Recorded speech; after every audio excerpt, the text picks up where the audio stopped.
దేశంలో ఎవరు ఆలోచన చేయలేదు. రైతు బంధు లాంటి కార్యక్రమం భారతదేశానికి స్వాతంత్రం వచ్చిన తర్వాత మొట్టమొదటిసారి 12 విడతల్లో 73,000 కోట్ల రూపాయలు మాట ఇయ్యకపోయినప్పటికీ, ఓట్ల కోసం ఎన్నడూ కూడా మేనిఫెస్టోలో పెట్టకపోయినప్పటికీ 73,000 కోట్ల రూపాయలు మీ ఖాతాల్లో అటు నాటేసే టైం వచ్చిందంటే టింగు టింగు మన సప్పుడవుతూ బ్రహ్మాండంగా మీ ఖాతాల్లో డబ్బులు వేసిన నాయకుడు కేసీఆర్ గారు.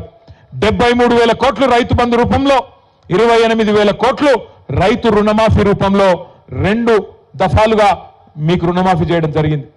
ఆనాడు మరి నాట్లేసే టైం వచ్చిందంటే టింగు టింగు మన సప్పుడు వస్తుండే. ఇప్పుడు వస్తున్నదా? మన ముఖ్యమంత్రి గారు చెప్తున్నారు కోస్గిలో, ఏమంటున్నాడు? టింగు టింగు కాదట, టకీ టకీ అట.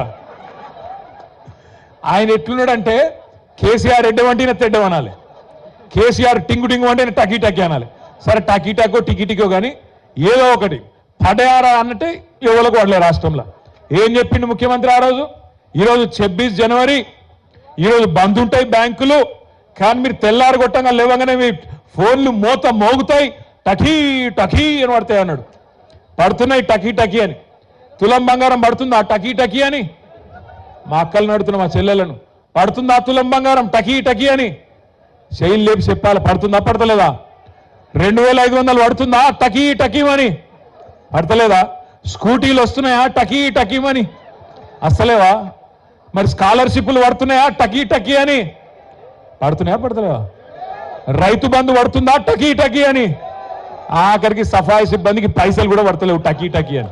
గ్రామ పంచాయతీ సిబ్బందికి, మున్సిపాలిటీ సిబ్బందికి వాళ్ళ జీతాలు కూడా పడతలేవు టకీ టకీ అని. ఇక ఈయననేమో టకీ టకీ అని కొత్త కొత్త కథలు చెప్తాడు. ముఖ్యమంత్రి గారు నోరు తెలిస్తే నిజంగా ఒకటేమో ఆయనకు వచ్చింది తిట్ల పురాణం, ఇంకేం రాదు. తిట్టు రాబోయంటే మాత్రం జోరుగా తిడతాడు. మాకు రాదా తిట్లు? మనకు రావా ఊళ్ళల్లో తిట్లు? ఒక్కొక్కరికి మైక్ ఇస్తే ఇప్పుడు మీరు ఒక్కొక్కరు వాళ్ళ చెవులు మూసుకోవాలి, అట్లా తిట్టచ్చు. కానీ మనకు సంస్కారం ఉంది.